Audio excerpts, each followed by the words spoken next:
त्रिविधि कर्म मल वर्जित सिद्ध महंता। कल चर्चा त्रिविध कर्म मल, क्या कहा है? कर्म को क्या कहा है? अरे बोलिए ना, मल कहा है। यदि संसार का सुख भोगते हैं तो मल कहा है, और यदि पुण्यानुबंधी पुण्य है तो फिर वो आपका जो वर्तमान में चल रहा है वो है ना। त्रिविध कितने प्रकार के कर्म होते हैं? 3 प्रकार के, द्रव्य कर्म, भाव कर्म, नौ कर्म। ठीक है।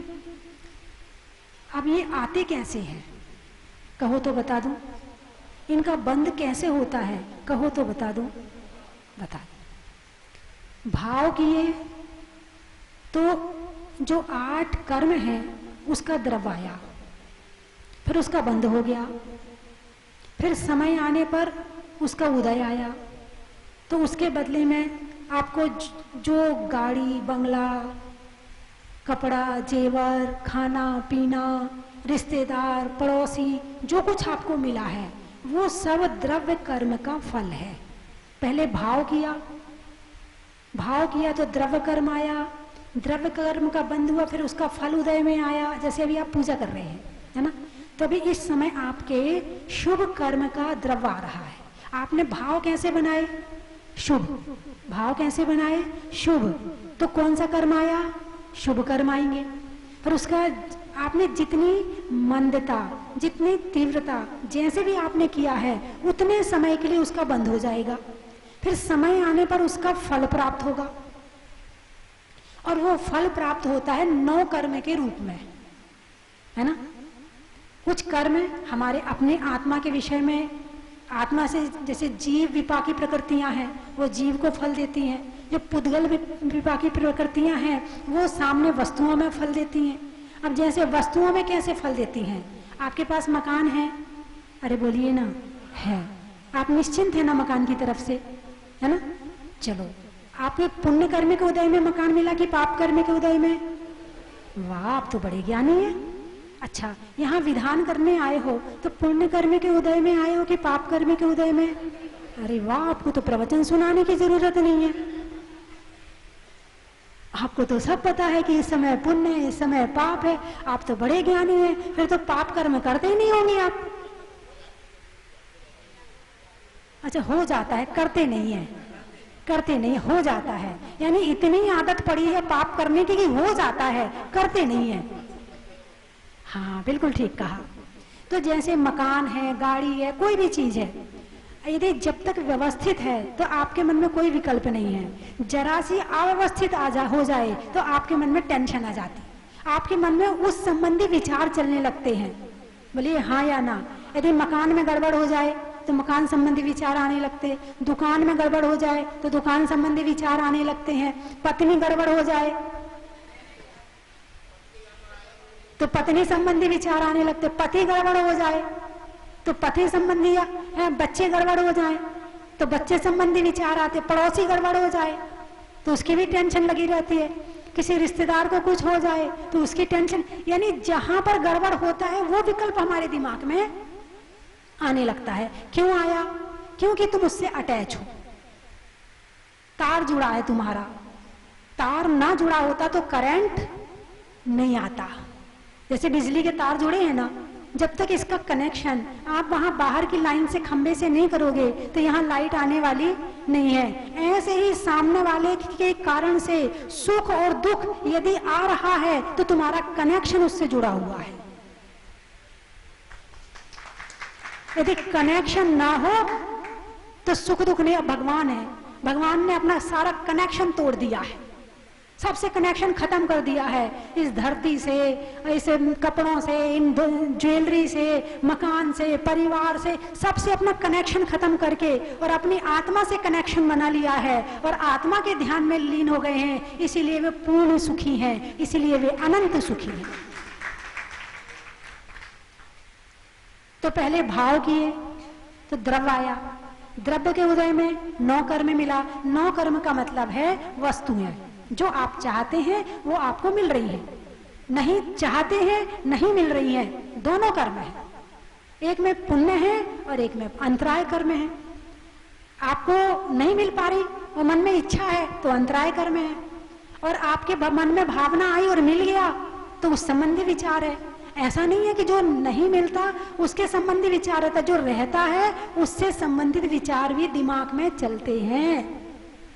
और जो ये विचार चल रहे हैं और जो ये वाणी चल रही है, ये जो काया चल रही है, बस ये ही कर्म बंध का कारण है। अच्छा बीज बोगे, गेहूं बोगे तो क्या निकलेगा? अरे बोलिए ना, गेहूं बोगे तो क्या मिलेगा? गेहूं। आम बोगे तो आम, और कांटे बोगे तो। बस ये समझ लो कि हम 24 घंटे अपनी आत्मा में बीज डाल रहे हैं। कुछ कांटों के बीज डालते हैं तो उसका फल कांटे रूप में मिलता है, और कुछ अच्छे बीज डालते हैं तो उसका फल अच्छे रूप में मिलता है ना। तो द्रव्य कर्म, भाव कर्म, नौ कर्म, कर्म बंध ऐसे होता है।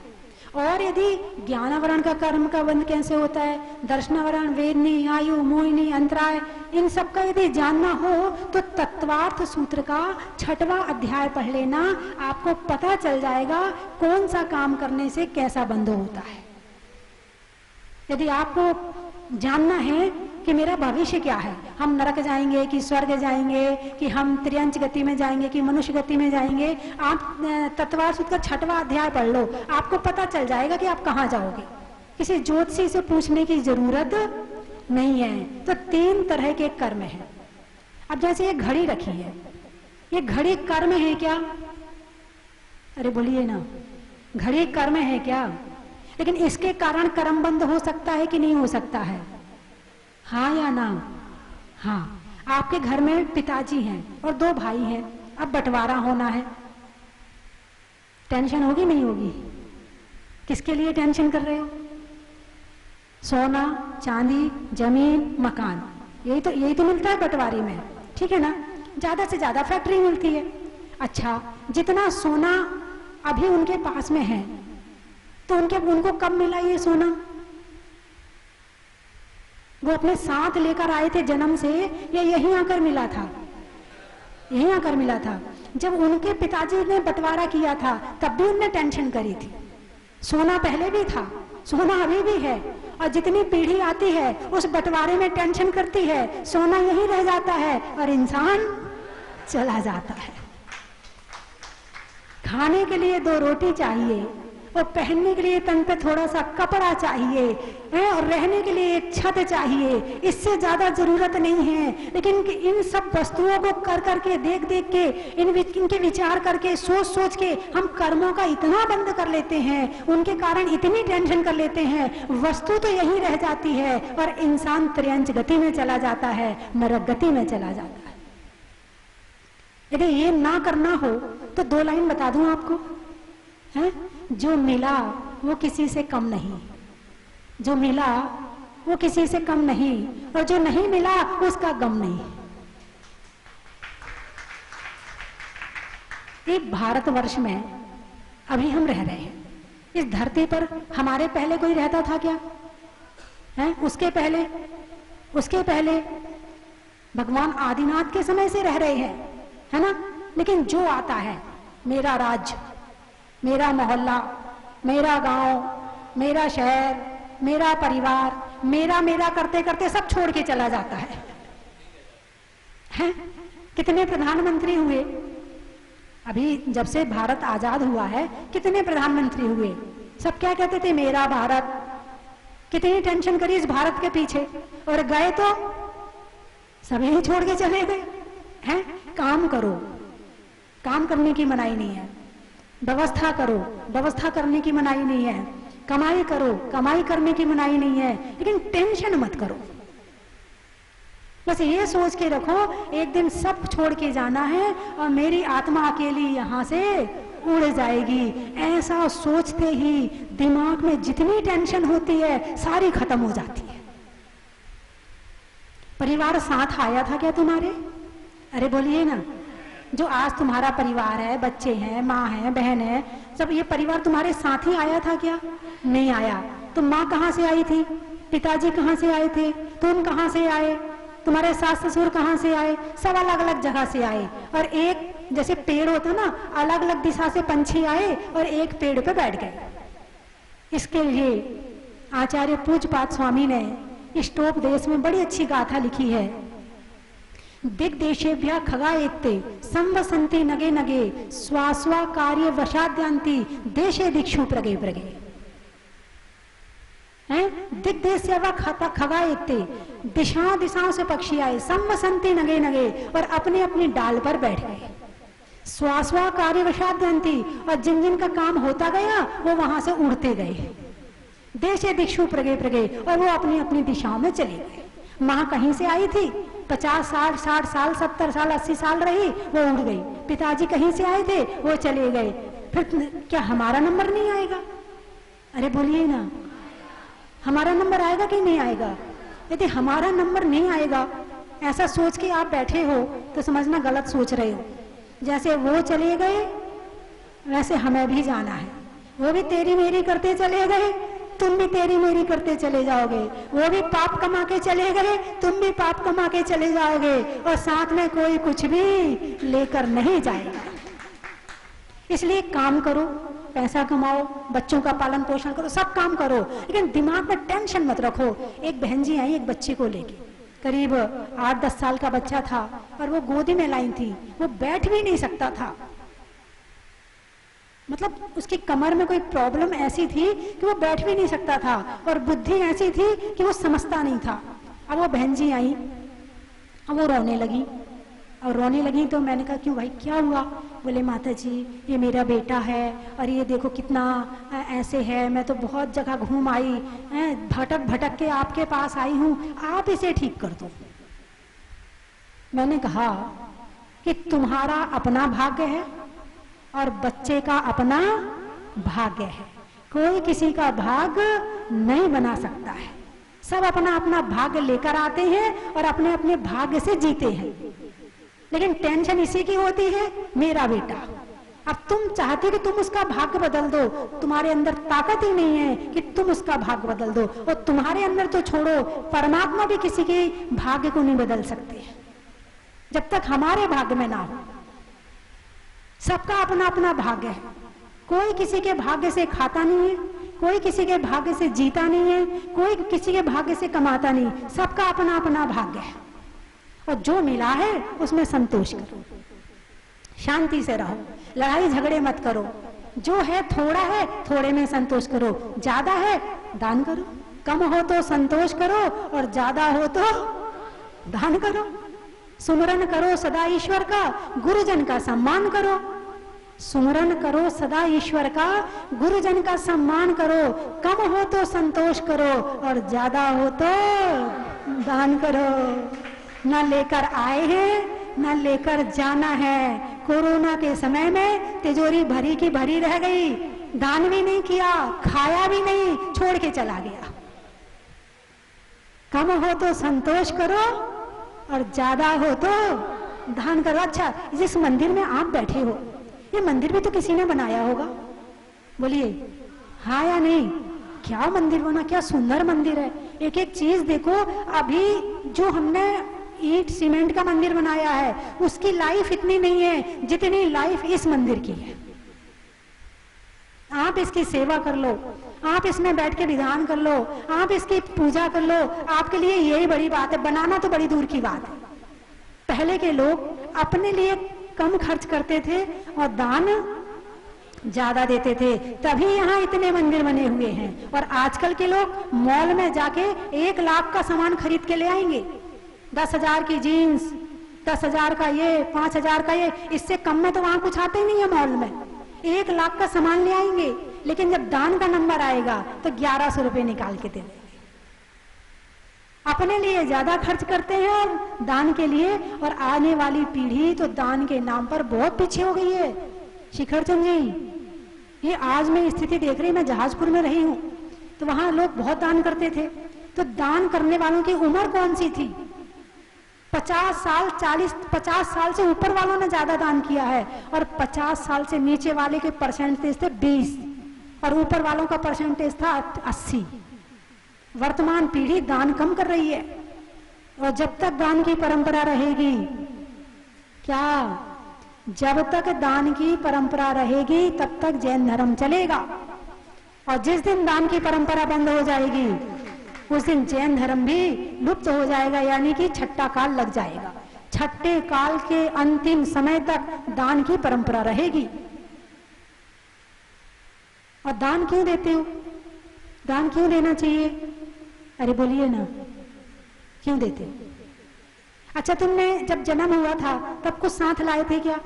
ये जो मुकुट पहने ये साथ आए थे क्या? ये गले में चैन पहनी ये साथ आई थी क्या? नहीं आई। कपड़े वपड़े कुछ भी, चप्पल वप्पल कुछ भी साथ नहीं आया था। वो जब जाओगे तो ये जो इकट्ठा किया है वो यहीं से इकट्ठा किया है और यहीं रह जा। विचार करो, यदि जो तुमने कमाया है और वो तुम्हारे साथ चला जाए, ऐसी कोई मतलब व्यवस्था होती तो क्या होता? यदि ऐसी कोई व्यवस्था होती तो क्या होता है?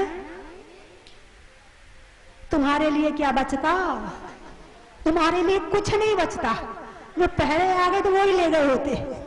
ये तो बड़ी अच्छी व्यवस्था है कि एक सुई की नोक के बराबर ना तो कुछ लाते हैं और ना कुछ ले जाते हैं। लाते हैं तो भाग्य लेकर आते हैं और जाते हैं तो भाग्य जो बनाया है वो लेकर के जाते हैं। ये 9 कर्म है। क्या है? ये 9 कर्म है। और सबसे ज्यादा प्रेम किससे कर रहे हो?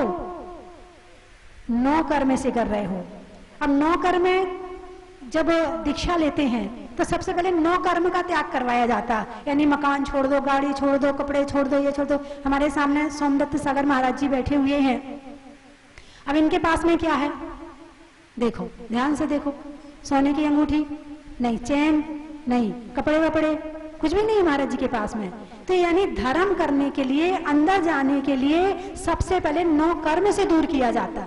जब 9 कर्म से दूर होंगे तो भाव कर्म सुधर जाएगा, और जब भाव कर्म सुधरेगा तो द्रव्य कर्म सुधर जाएगा, और जब भाव और द्रव्य सुधर जाएगा तो एक दिन इसको नाश करने की शक्ति भी प्राप्त हो जाएगी और एक दिन मोक्ष की प्राप्ति भी हो जाएगी।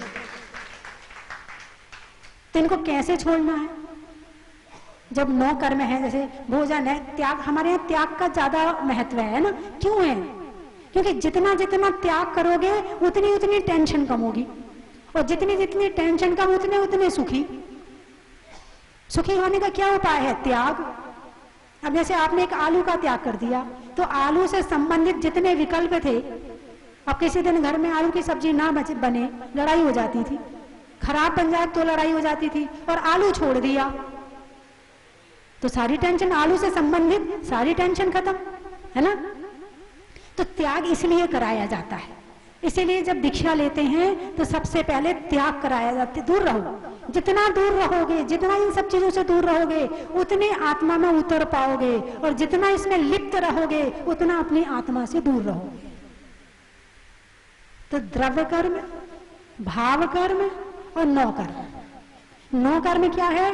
द्रव्य कर्म का फल 9 कर्म है। द्रव्य कर्म क्या है? भाव कर्म जैसे किए थे वैसा द्रव्य कर्म आ गया। समझ में आया? 3 चीजें हैं, है ना। अब जैसे यहाँ कैमरा लगा है क्या? अरे बोलिए ना, लगा है ना। अच्छा, ये कैमरा लगा, चलो ये कैमरा लगा है ना। अब इसमें, इस कैमरे में हर क्षण, हर पल, मतलब कोई समय खाली नहीं जा रहा, लगातार इसमें वीडियो बन रही है। बन रही कि नहीं बन रही, है ना। ऐसे हमारे ऊपर द्रव्य कर्म, भाव कर्म का कैमरा लगा है। तुम हिले, कर्म बंद हुआ, तुम बोले, कर्म बंद हुआ, तुमने कुछ सोचा, कर्म बंद हुआ। कुछ भी करो, कैमरा लगा हुआ है, प्रति क्षण तुम्हारी रिकॉर्डिंग हो रही है, और वो फिर वापस आती है कर्म के रूप में। और जब आती है फिर क्या कहते हैं? हे भगवान, हमने ऐसा कोई काम तो जाने और अनजाने में, ना जाने कितनी गलतियां हो जाती हैं, कितने पाप हो जाते हैं, कितने प्रकार की हम उल्टे काम कर देते हैं अनजाने में भी। अभी एक स्वाध्याय में चर्चा चली थी, एक कहानी आई।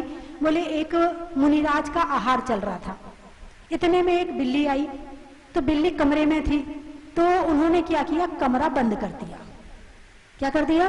भाई बरामदे में आहार हो रहे, कमरे में बिल्ली है, वो बाहर निकलने को तैयार है, अंतराय हो जाएगा, तो उनने कमरा बंद कर दिया और उस बिल्ली ने मुनिराज को देख लिया। अब वहां पर एक चूने का बर्तन रखा हुआ था, चूने जो पानी बनाते ना पहले घर में, पुताई वुताई करने के लिए चूना घोलते थे और वो लगता है दूध जैसे। अब बिल्ली ने उसको दूध समझ के पी लिया। अब उसकी जो आंतें थी वो कट गई, वो मर गई। अब मर गई तो उसने बंद बांध लिया कि इन मुनिराज के कारण से मुझे यहाँ बंद किया है और मेरी मृत्यु हो रही है, इस संकलेशता में मरी। तो वो व्यंतर बनी, बन के मर के व्यंतर बनी। और फिर जब मुनिराज वहां ध्यान कर रहे थे तो उस व्यंतर ने मुनिराज पर उपसर्ग किया। अब बताओ इसमें मुनिराज की कहाँ गलती है? बताओ, मुनिराज ने बंद करवाया था क्या? नहीं करवाया था, फिर भी उपसर्ग किया कि नहीं किया उसने?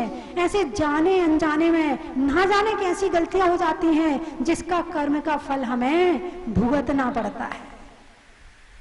त्रिविध कर्म मल वर्जित सिद्ध महंता। और जो सिद्ध भगवान हैं वो द्रव्य कर्म, भाव कर्म, नौ कर्म तीनों से रहित है, तीनों से रहित हैं। तो शुरुआत कहां से होती है कर्म की? कहां से शुरुआत होती है? भाव से। कहां से होती है? भाव किया, कर्म आके बन गया, द्रव्य कर्म हो गया, उसके फल में जो जैसा था वैसा मिल गया, तो नौ कर्म हो गया। तो वो यदि हमें कर्म सुधारने हैं तो किसको सुधारना पड़ेगा? द्रव्य कर्म को, भाव कर्म को। किसको सुधारना पड़ेगा? भाव कर्म को सुधारना पड़ेगा। अब मैंने पहले ही कहा सबका अपना जो डाटा है ना वो अपना पर्सनल है। एक कंप्यूटर से दूसरे कंप्यूटर में तुम्हारा डाटा चला जाता है, लेकिन यहाँ जो पर्सनल डाटा है ना, यहाँ किसी दूसरे में नहीं जा सकता है, ये यहाँ वहां नहीं भेजा जा सकता है। जिसका डाटा उसका अपना पर्सनल है, जिसकी अपनी कमाई वही है, कर्म ही कमाई है। बाहर की कमाई तो यही रह जाएगी, कर्म ही कमाई है।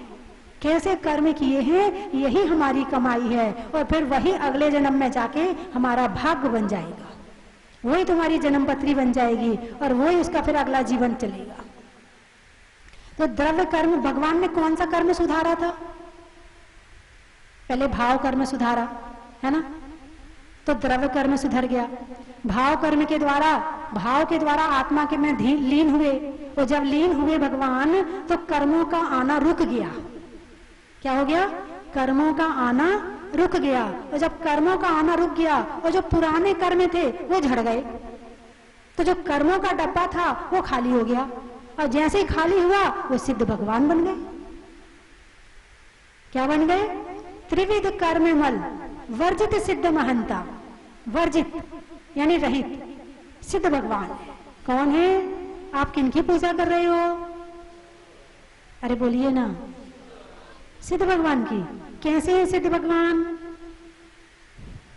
भाई जिनकी पूजा कर रहे हो, जिनका गुणगान कर रहे हो, पता तो होना चाहिए हम पूजा किनकी कर रहे हैं, उनकी जानकारी तो होनी चाहिए।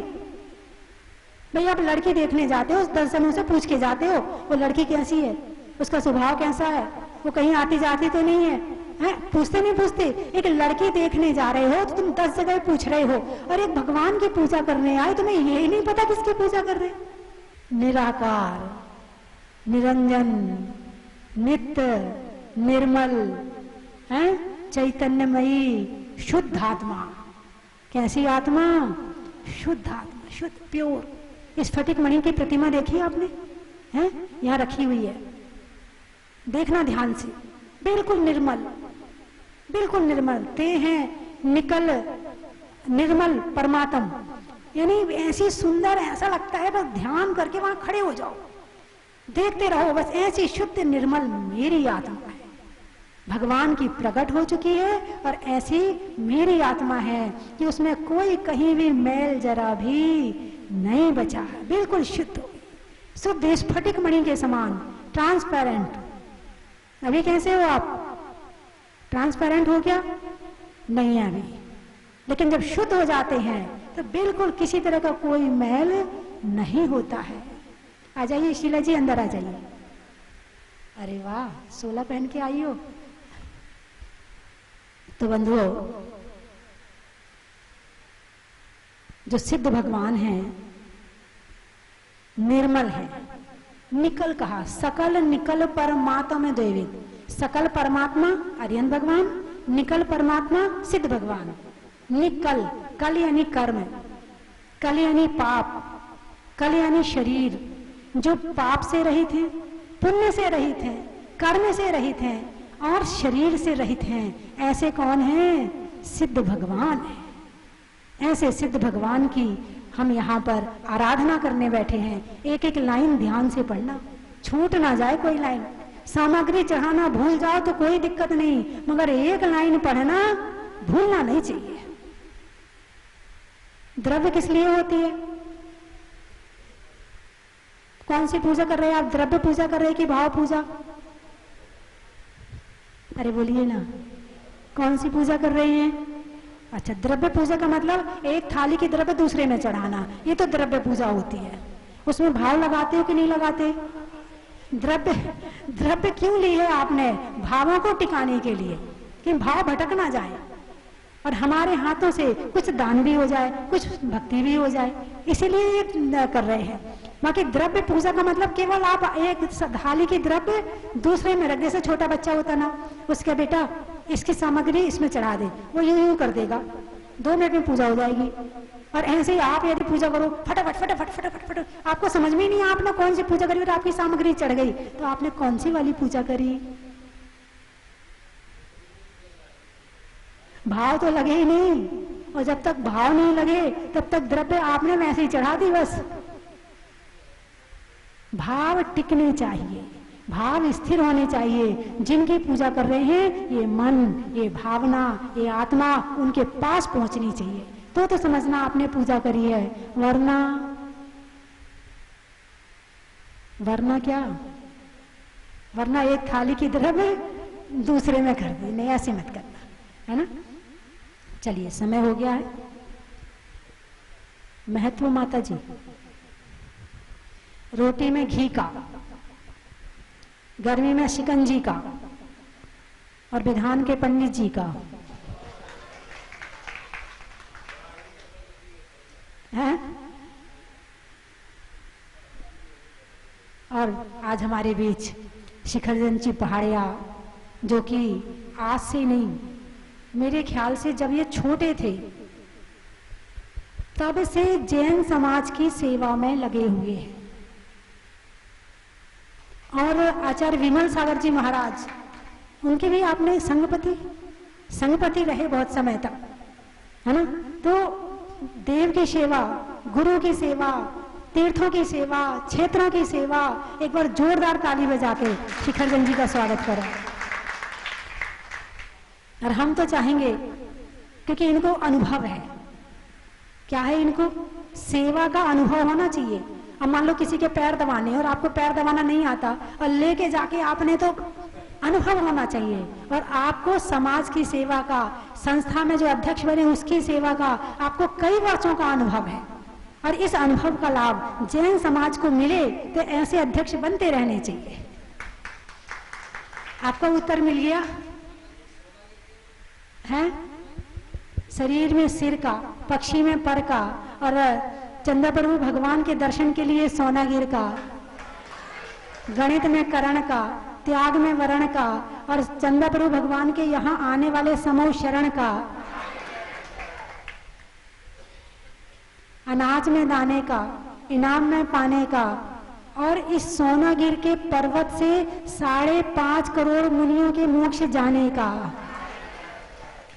खेत में धान का, शादी में पान का, और होने वाले शिव चक्र विधान का। और कहीं नई जगह से लोग आए क्या? गाने में सुर का, नृत्य में नूपुर का, और आने वालों में जयपुर का, महीनों में मही का, रजाई में रुई का, और शिखरचंद जी के आने में बंबई का।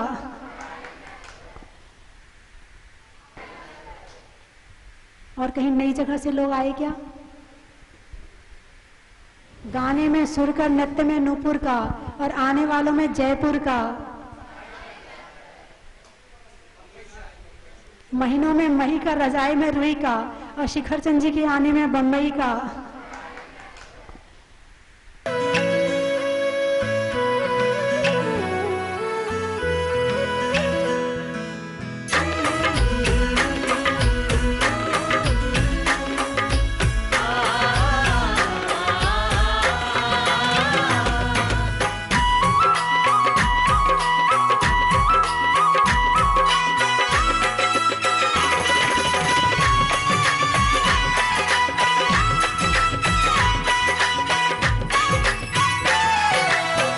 स्वस्ति धाम, चलो स्वस्ति धाम, आओ स्वस्ति धाम, चलो स्वस्ति धाम, चलो स्वस्ति धाम, चलो स्वस्ति धाम, आओ स्वस्ति धाम। में माला पहना दो, ये तो भारत की संस्कृति है, इनके सम्मान में तालियां बजा दो।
भी थी।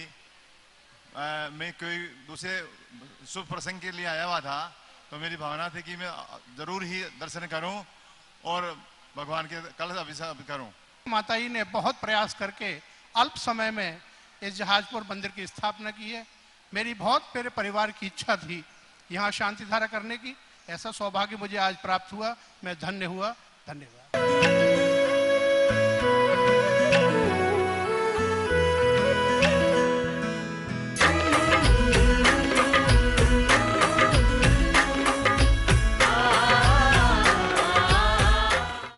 की थाल को सजाओ रे आज, रत्नों की थाल को भर लाओ रे आज। आओ आओ करे रे गुणगान आरती भगवन की, आओ आओ करे गुणगान आरती भगवन की। आओ आओ करे रे गुणगान आरती भगवन की।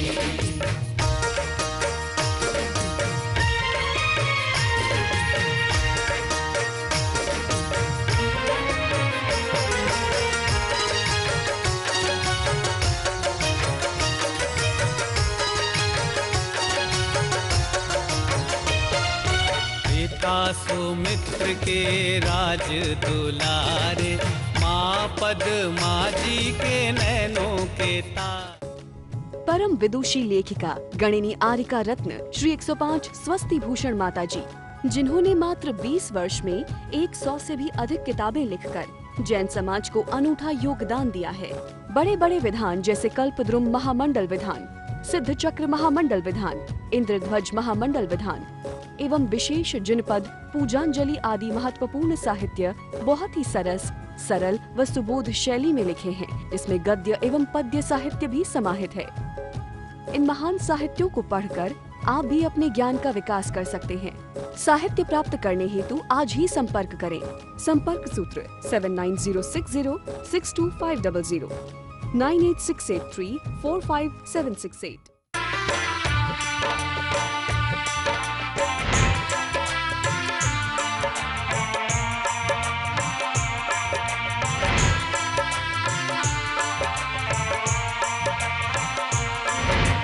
चलो रे चलो रे चलो, चलो रे चलो रे चलो, चलो जहाजपुर।